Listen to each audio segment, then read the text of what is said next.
So we got the movie Jesus Revolution, and I'm gonna give you some prerequisites before we even talk about this movie. I am a movie review here channel on YouTube, and I'm really happy that we have this movie to talk about because it just appeals to a wider audience and it casts a very different net than what we're used to in the cinemas, and I'm glad that they did it because now I get to connect in such a different way. Let me explain in a minute. So this movie deals with the Newport Beach, California 1968 Christianity Jesus hippie movement. It's absolutely based on a true story. It's from the creators of I Can Only Imagine. And to be honest, I only go to church 6 times a year. I do talk to God. I do pray to God. Most of my family is absolutely Christianity based, like to the max. They go to church. They pray more than I do. So that is like my background just to show to you. But this movie doesn't lose what its site is that it's made of. It's a movie first and foremost. And I absolutely love that because it gets into the realm of not being too preachy, but just opens up the door for us to know about more about God, Jesus Christ, and Christianity at a point set in time with this movement of what's going on with hippies and the stigma attached to them, what people think of the hippies, the good, the bad, the fallout, as well as what society thinks of them, and even in the core group of the main characters that we talk about. So if I do get some stuff wrong, please just let me know in the comments, but I absolutely love this film. I was not going to review it. It's going to be my second one, but I had to choose it first because I love movies and I do want to get closer to God, and if God's showing me that, hey, review this movie, watch this movie, if this is the medium that I can absolutely get behind. I know someone told me we all worship in different ways, like we all have our own personal connection with God, and if this is my connection, then I absolutely love it because this is something that I can actually do, like with movies, with you guys, with YouTube, and like the theaters. Like this is absolutely where I feel like I should be at, so we're gonna talk about it.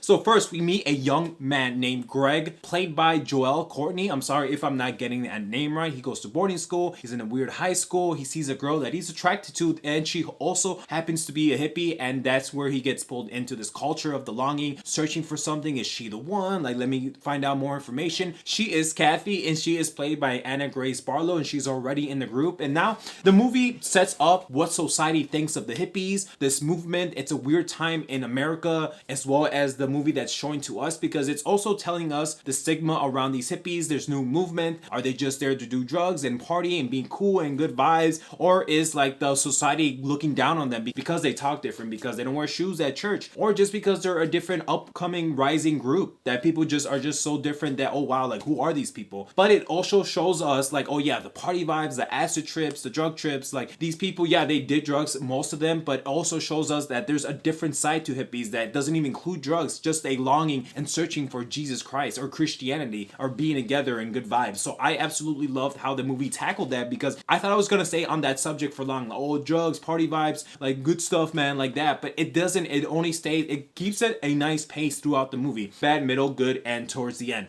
Another storyline that we also follow is Lonnie, who later becomes a prominent leader figure of the movement, literally gets picked up on the side of the road. And I feel like this is from like the Bible, because like the prophets God uses, or he uses people who are flawed to help him, or like he uses them to like spread the word of Jesus. That's what they were talking about in the movie. If I got that wrong, please correct me, because I'm not really too familiar, but I'm reviewing this movie as it was a review channel here on YouTube. So this feels like Bible stuff, because like I said, the prophet, he gets invited to this local church, but then we also see one of like the greatest transformations, which I'll touch about in a minute. This guy, Lonnie, I think in the beginning I was like, who's this guy?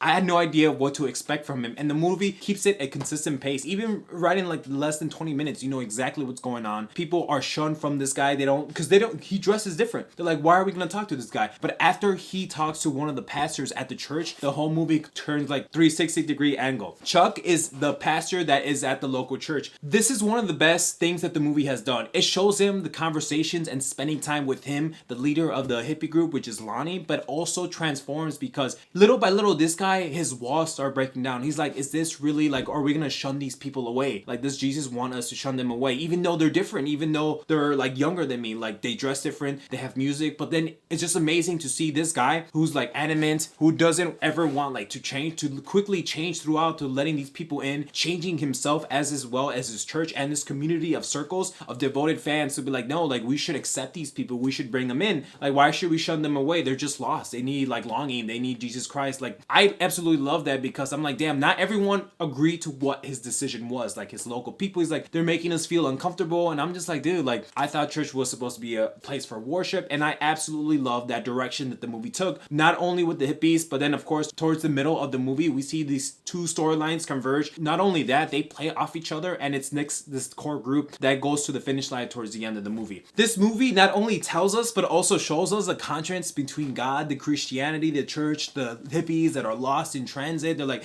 is the drugs the real thing? Like, oh my gosh, like I'm feeling really good. Is it just a different high? You also get a blossoming romance between the two main leads with God involved, of course. Like, what are their aspirations? What are their careers? They're lost. They also have coming up with some baggage. Like, they're trying to push each other away. But it also shows us that, yeah, there's going to be difficult times ahead for this movement. But the bigger the movement gets, the more ruckus, the more problems come in this movie, which I did love because I'm like, damn, it also experiences past traumas. Not as all is easy when it comes with God. The circle starts to change. It's up and downs. But it ultimately shows us the way that this point in set in time in America, how divided it was, how different it was. But it also gives me a glimpse of too, like, wow, like I did not live through that, and I'm really happy this movie came to be because I fell in love with these characters, not just because of the relationship they had with each other, but also with God and like how he used them to get a wider net of people. Hippies, when I first heard about it, all I thought was just like love, peace, like good vibes, music, and drugs. But this movie just takes that experience to a whole nother level because I never knew of hippies like that in my whole life. I only knew one of them when I've seen in like photos, videos, talking around town, or like Wikipedia. I'm really happy that we're getting these types of movies. I'm hopefully that we get more. But this movie touched me in a way that I didn't think I was going to, because I literally was going to review Cocaine Bear, but then when I saw this movie, I'm like, no.